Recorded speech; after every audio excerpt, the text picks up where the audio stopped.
নামাজ, রোজা, দান। দেখেন, নামাজ, রোজা, দানের চেয়েও বড় কোনো শ্রেষ্ঠ ইবাদতের কথা আমি কি তোমাদের বলবো না? সাহাবারা তো অবাক, বলে কি নামাজের চেয়ে বড় ইবাদত, রোজার চেয়ে বড়, দান করার চেয়ে বড় ইবাদত? সাহাবীরা বললেন, বালা ইয়া রাসূলুল্লাহ। নবী বলেন, বিশ্বনবী বললেন, নামাজের চেয়েও বড়, রোজার চেয়েও বড়, যাকাতের চেয়েও বড়, সাদাকার চেয়েও বড় একটা ইবাদত আছে, আমি কি তোমাদের বলবো না? সাহাবারা বললেন, ইয়া রাসূলুল্লাহ, বালা, অবশ্যই বলবেন, সেটা কি? বিশ্বনবী বললেন, ইসলাহু যাতিল বাইন।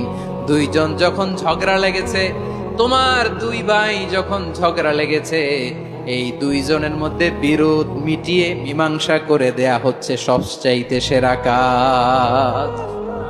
দুইজন ঝগড়া লাগছে, ইসলাহু যাতিল বাইন, দুইজনের মধ্যে মিলিয়ে দেয়া, এটা নামাজ, রোজা, সাদাকার চেয়ে বেশি সওয়াব। সুবহানাল্লাহ। এত আস্তে, হ্যাঁ? ওয়াত্তাকুল্লাহ ওয়া আসলিহু যাতা বাইনিকুম, সূরা আনফাল। আল্লাহ বলেন, আল্লাহরে ভয় করো, ঝগড়া লাগলে মজা নিও না। ওয়াত্তাকুল্লাহ, আল্লাহরে ভয় করো, ফাসলিহু যাতা বাইনিকুম, মিলিয়ে দিও। তাহলে আমরা মিলায়ে দিব। রাজি আছেন তো? তাহলে আমরা এক উম্মাহ, এক উৎস থেকে এসেছি, এক দেহ, এক প্রাণ।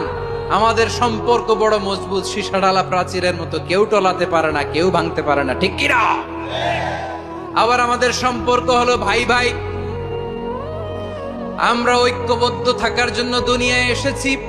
কেমন করে ঐক্যবদ্ধ থাকতে হয় দুনিয়াবাসীরে শেখানোর জন্য এসেছি। আল্লাহ বলেন, ও নবী, শুধু মুসলমানের মধ্যেই ঐক্য করলে হবে না, প্রয়োজনে ইহুদি নাসারাদের সাথে ঐক্য গড়ে তোলো। কথা শুনতেছেন? প্রয়োজনে আহলে কিতাবদের সাথে ঐক্যবদ্ধ হওয়ার আদেশ দিয়েছে কে? সবাই বলতে হবে, আওয়াজ করে বলেন।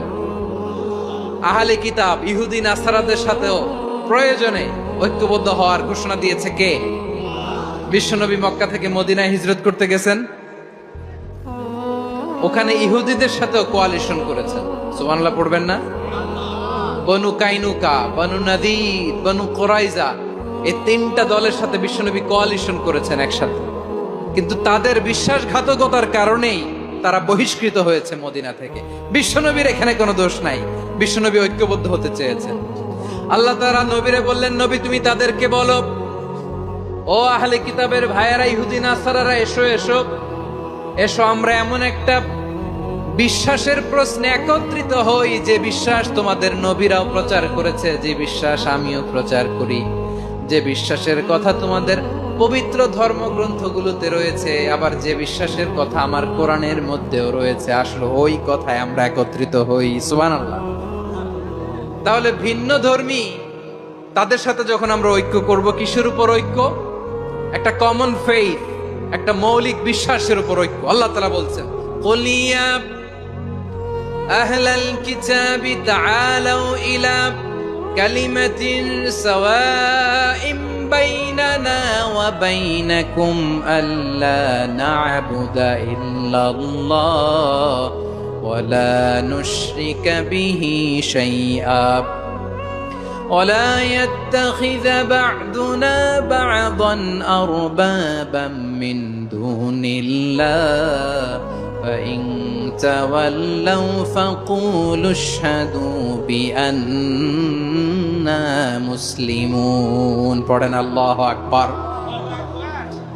রব্বুল আলামিন বিশ্বনবীর ডেকে বললেন, নবী তোমার প্রতিবেশী ইহুদিদেরকে ডেকে বলো, তাআলাউ ইলা কালিমাতিন সাওয়াইম বাইনানা ওয়া বাইনাকুম, ও ইহুদিরা, আসো এক টেবিলে বসি, আসো এমন একটা কথার উপরে আমরা সবাই একমত হয়ে যাই, যেই কথা তোমরাও মানো আমরাও মানি। সেটা হচ্ছে, আল্লাহ ছাড়া আমরা কারো ইবাদত করব না, আমরা সবাই মিলে ইবাদত করি একজনের, তিনি কে? আল্লাহ ছাড়া কারো ইবাদত চলবে না, আল্লাহর সাথে আমরা শরীক করব না, আল্লাহ ছাড়া নিজেরা নিজেদেরকে রব হিসেবে মানব না। এই তিনটা বিষয়ে যদি একমত হও, চলো আমরা একসাথে বসি, আমরা ঐক্যবদ্ধ হই। পড়েন সুবহানাল্লাহ।